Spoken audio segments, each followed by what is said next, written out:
Good morning. Welcome to the Long Live Alternative Parties podcast. Free Press Media Press Inc., an alternative parties books publisher, sponsors this podcast. I'm Andrew Bouchard. Welcome to the Long Live Alternative Parties podcast, Alternative Parties friends. We have another exciting guest on our podcast, like we always do. His name is Lars Mapstead, and he's running for office, and he's going to talk to us about this. So welcome to the podcast, Lars. Oh, thanks, Andrew, for having me on. Lars, let us get started by you kindly giving us an introduction to yourself, a brief biographical sketch. Yeah, I'm Lars Mapstead. I'm running for President of the United States in 2024. I have been with my wife for almost 30 years and have two daughters. I grew up in California on the Big Sur coast, which is midway between San Francisco and Los Angeles. It was a wild time in the 70s with hippies and pot farmers. We had an outhouse, no electricity, and we had goats, and and I often had warm goat's milk on my Great Nut cereal in the morning. I grew up pretty poor. My parents were gardeners and just did odd jobs and that sort of thing. They were quite young when they had me. And so part of that is kind of funny, is that I often ate top ramen as a teenager. It was all I could really afford. And so later on in life, as I became successful, I measured a lot of things and how much top ramen it could buy. Wow.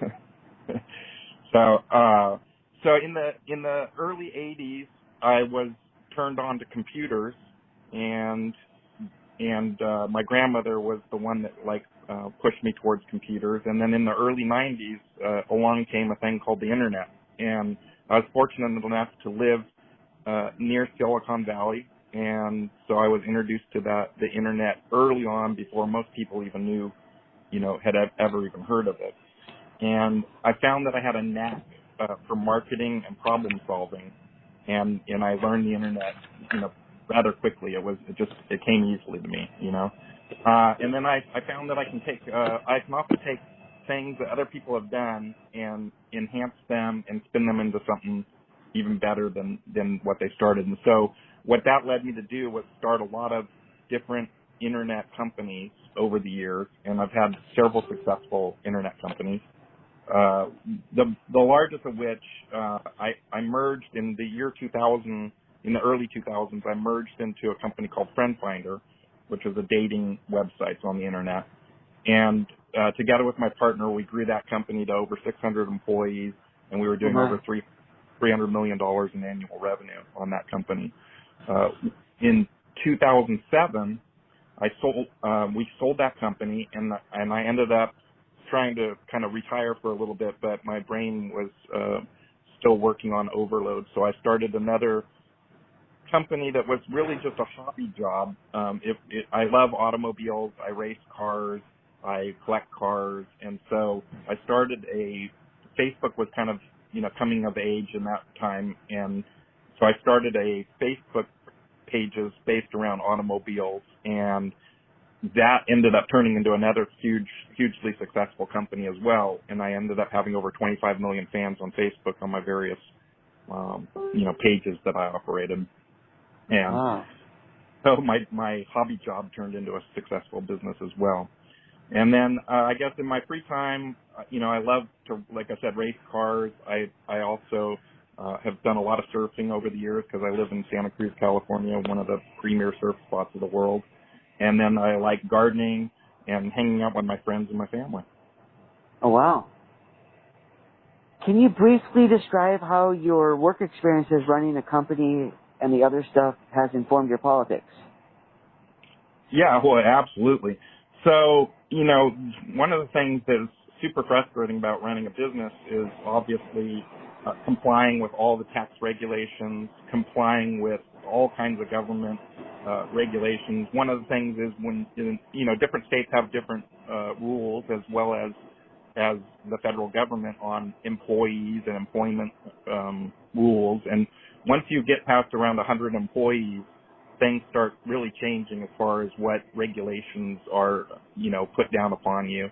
And I found that, a lot of my time running a business ended up being complying with regulations and figuring out tax issues, and then, run-ins with different regulatory agencies telling you how to run your business, and often it was contradictory to, being successful, and it wasn't, I'm a person that believes in the libertarian values of, not harming others. So I feel like as long as you're not harming other people, you should be able to do what you want, but often the government doesn't see it that way. And so it definitely shaped a lot of my viewpoints on just wasteful government oversight and overregulation of people's daily lives. Makes sense. So kindly tell our audience which party you represent. Sure. I'm like I said before, I'm running as a libertarian. All right.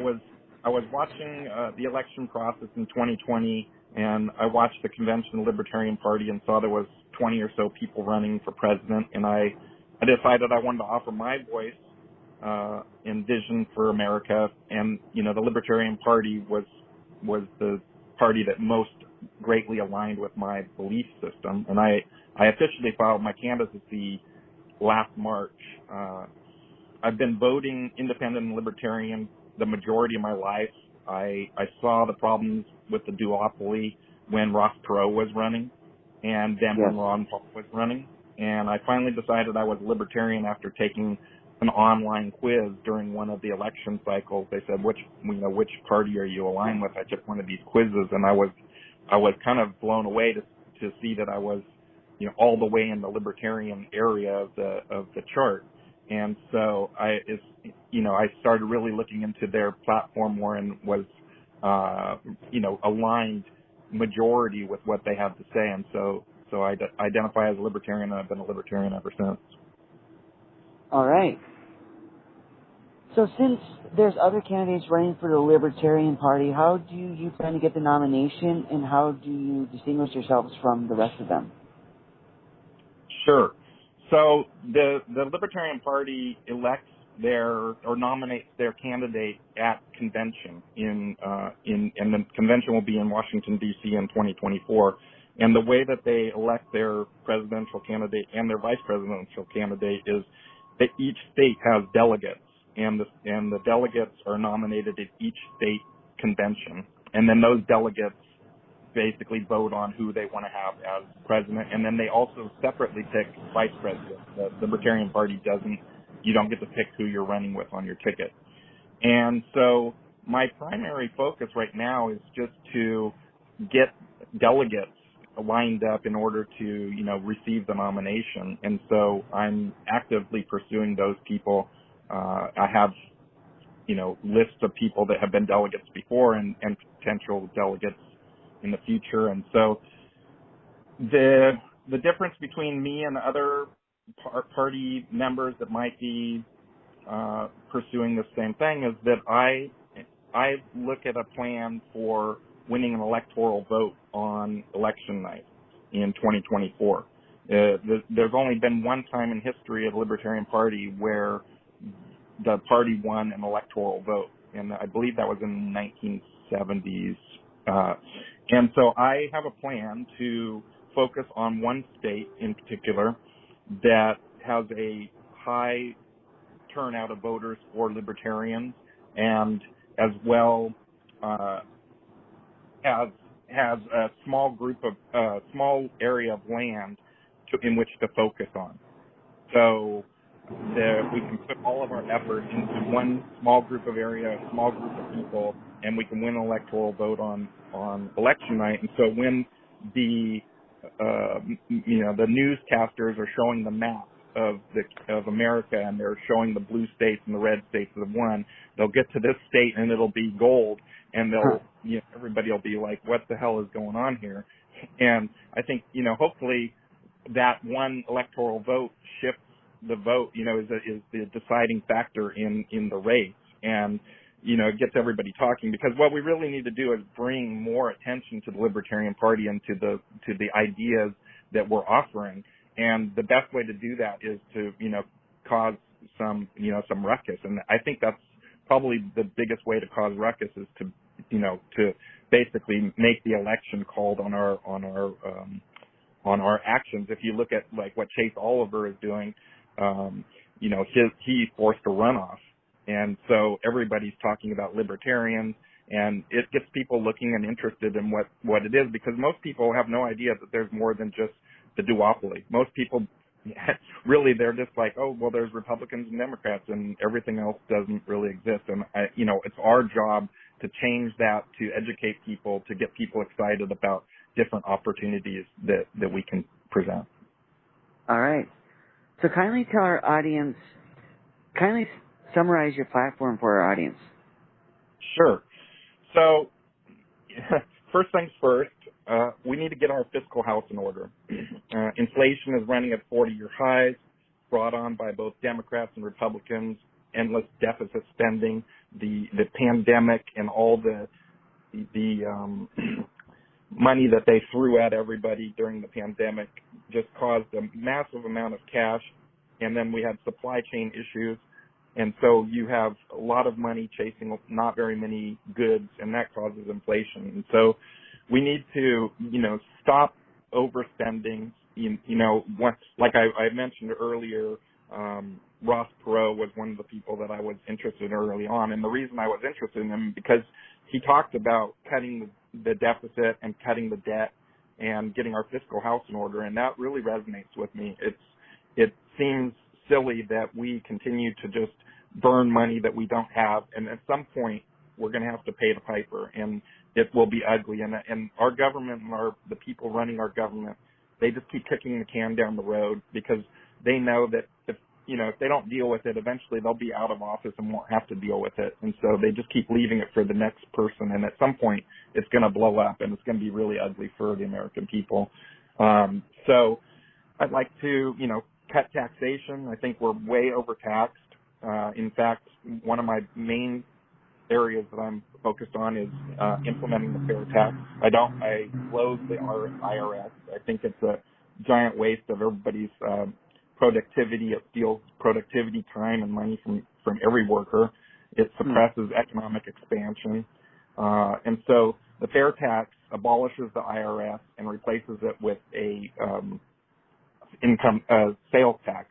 And so one of the things that I really don't like about the IRS, other than just having to spend all the time complying with it and wasting productivity and energy, is that it's a forced system of taxation. You don't have an option to get out of it. Where as a sales tax, you can choose whether you want to buy or not buy something, and also there isn't this whole issue of, like, if you don't fill out the paperwork right, you're going to go to jail.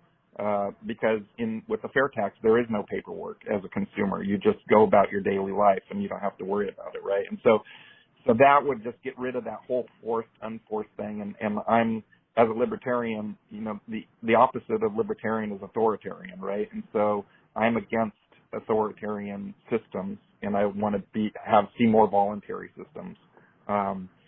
So that's the taxation system that I'm pushing. The other things that I'm looking at is I really, the whole election process is broken in America. Nobody likes it. Democrats don't like it. Republicans don't like it. Independents don't like it. I'm pushing for ranked choice voting. Ranked choice voting allows for more voices to be heard in elections, and can allow for people to have more options at the voting booth rather than just one or two. So as a good example, in California, we have passed a proposition which limits the votes, the ballot access to the top two vote getters in the primary. So this past election, every state and federal position that was on the ballot was, every position was only Republican or Democrat. And it could be a situation where only two Republicans or only two Democrats are on the ballot, and so your choices are super limited. And so I like the idea of ranked choice voting. And then, kind of to go along with that, I also am pushing for term limits. We have term limits for the president. We enacted that. And we need the same thing for Congress and the Supreme Court. Imagine if Bush or Clinton had been president for the last 40 years, or Trump or Biden had been president for the last 40 years. Without term limits, that would have been possible. And I just see like Nancy Pelosi and Schumer and Mitch McConnell, these people that are in Congress that have been in there for 30, 40 years. They gain too much power. They get corrupted by the corporations that are handing them money, and they no longer serve the interest of the people. It's interesting when I went to Philadelphia one year and I got to tour Independence Hall, and the person that was giving the tour, she said in the very early days of Independence Hall, the senators and the Congress people would come to Independence Hall, and they would come for a couple weeks or a month out of the year, and then they would go home back to their regular jobs, because Congress was a service position. It wasn't a career, right? They were just there to serve the people and do what they could do best for the people. And I think we've gotten far away from that, and I would like to see us return to a thing where government positions are service positions to the people of America. All right. So, additionally, energy independence is a huge thing, I think, for America. It's huge for our national security. We, it's clear that we are lacking in that. We get bombarded with these price spikes in oil. We have massive amounts of oil underground in America. We could be energy independent if we allow for ourselves to, let corporations do what they need to do in order to get the oil out of the ground. But more importantly, that's just a stopgap, because the future, in my opinion, for energy independence is more new types of nuclear power, fast-tracking development of safer systems that can be built quickly. The last power plant that we built in America took 43 years to build because of regulations and roadblocks and that sort of thing, and it's unacceptable. Lowering energy costs is one of the best ways to fight inflation, because most things that we interact with in our life today is touched by energy costs. And I would love to see nuclear fusion reactors in my lifetime. There's several different kinds of reactors that could be built that are very safe in today's standards, that would allow us to not have to rely on foreign lands. And often those foreign lands and the oil and stuff ends up getting us into wars that we really shouldn't be in at all. And so being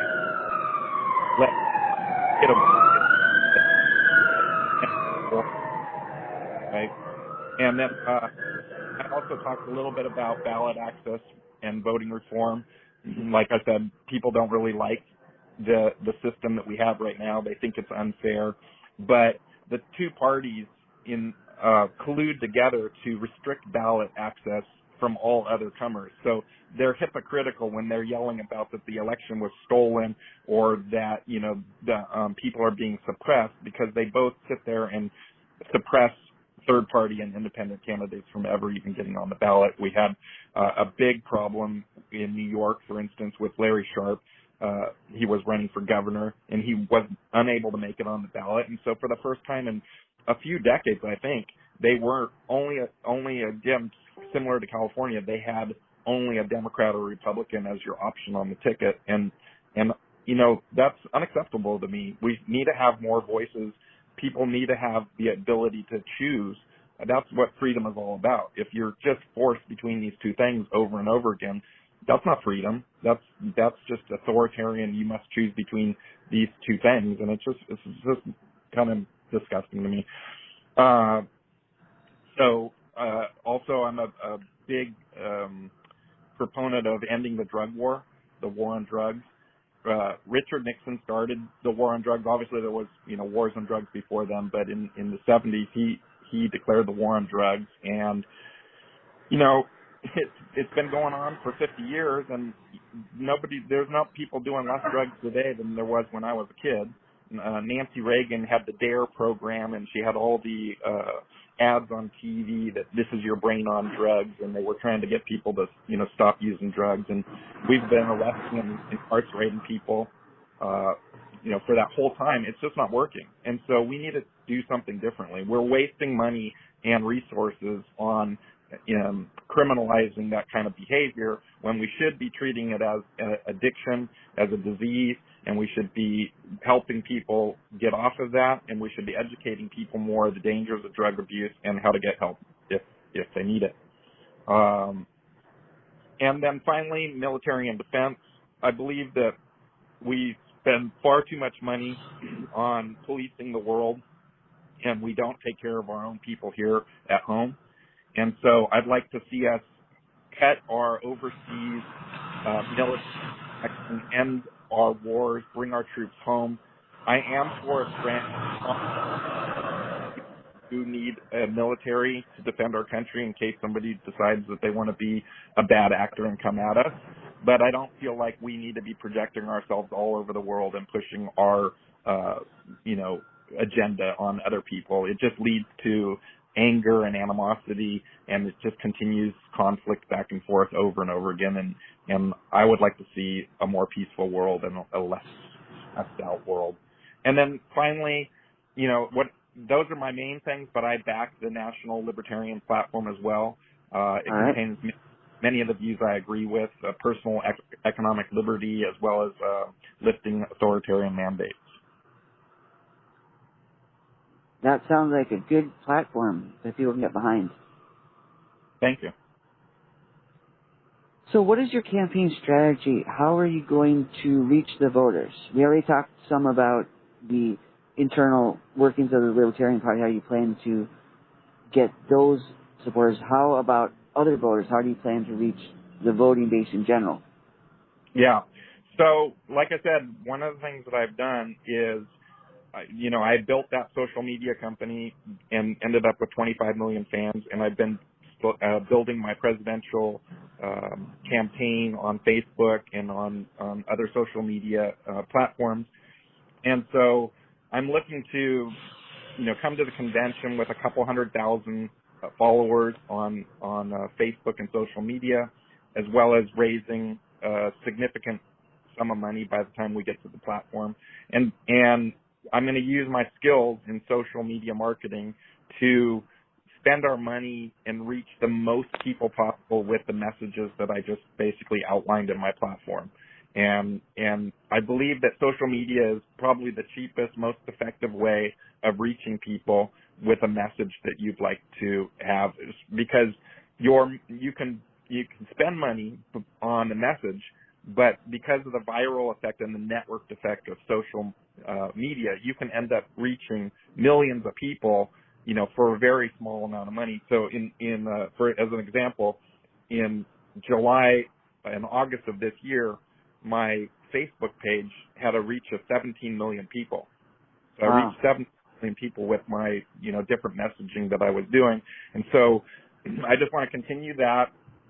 And then, like I said, I have this state picked out where I feel like we can really target a lot of energy and effort into it and make a big splash by winning an electoral vote on election night in 2024. And so I, primarily going to spend most of my time where I am an expert in, which is social media marketing. I have a few goals if I'm nominated for Libertarian presidential candidate, and that is to help down ballot candidates in all of the states, because we need to grow the Libertarian Party in every state. Local and state elections are critically important, more so than the presidential election, to be honest with you. The presidential election is to help raise money for the party, to help the down ballot candidates, and help spread the message of liberty through a main, speaker, presenter sort of person. And so I'd like to, one of the goals too would be to win enough of the popular vote in order to gain matching funding for future Libertarian Party races. That'd be nice. But to be honest with you, I really don't know why as a taxpayer I have to fund political parties. We all pay for matching funds to the Republicans and the Democrats, and I don't really understand why taxpayers are on the hook for that. But if they are, then then I'd like to at least win that for the Libertarian Party as well. That's a good goal. Guess if we must have that system, then it should be open to all. Yes. So Lars, how can our audience out there support your campaign? Sure. So, number one, I'm looking for delegates. If you're going to be a delegate at the 2024 convention, I'd like you to get in contact with me. And if if I'd like to talk to you about my platform, and if it resonates with you, I'd like you to support me in getting the nomination at the convention.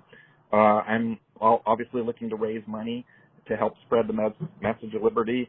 I'm going to self-fund a lot of this.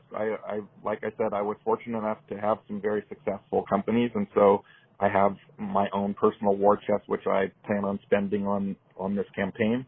And if you want, most of the stuff that I'm doing is on Facebook, and so you can reach my Facebook page actually by going to just searching for Lars for President on Facebook, or you can go to Lars24.com, and that will take you to my Facebook page.